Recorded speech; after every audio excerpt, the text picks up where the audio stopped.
Assalamualaikum, halo teman-teman, perkenalkan saya Salwa Adila Ningtyas dari FKIA FK Unsri.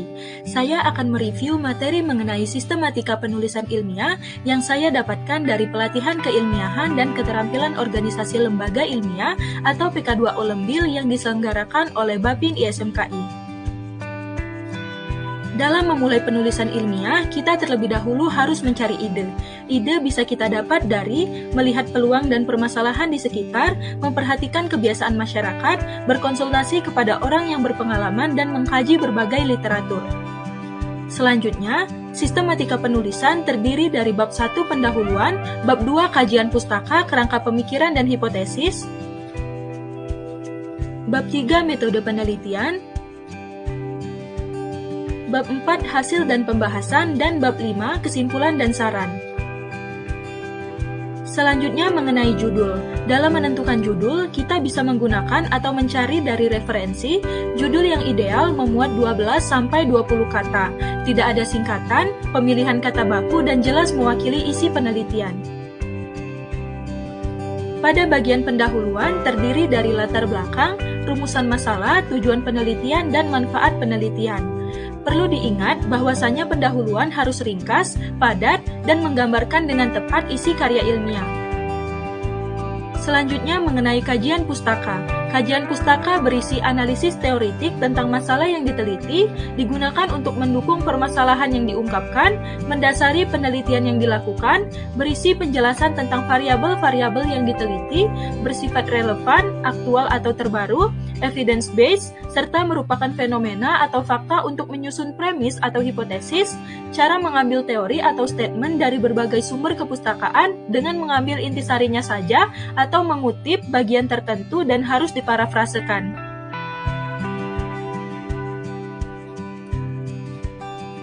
Selanjutnya mengenai metode. Metode yang digunakan tergantung dari jenis karya yang dibuat.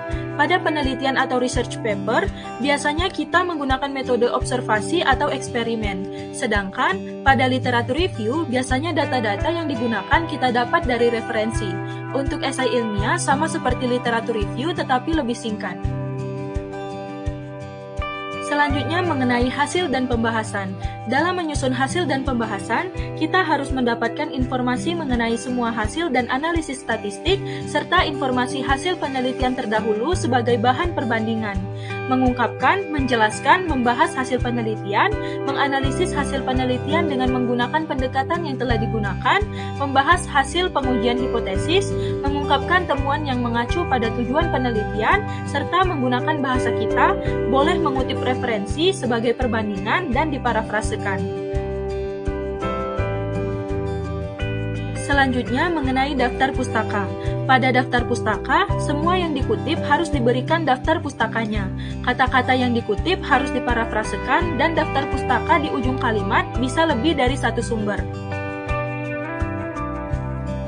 Untuk memudahkan penyusunan daftar pustaka, kita bisa menggunakan aplikasi Mendeley. Selanjutnya mengenai abstrak. Abstrak harus mencerminkan seluruh isi dari karya ilmiah. Terdiri dari 200-250 kata, pilihan bahasa konsisten, simple, dan tidak bertele-tele. Harus mencakup komponen-komponen isi laporan IMRAD yaitu introduction, methods, result, dan discussion, termasuk di dalamnya simpulan penelitian, dan dicantumkan 3-5 kata kunci atau keywords. Berikut merupakan contoh dari penulisan abstrak pada karya ilmiah.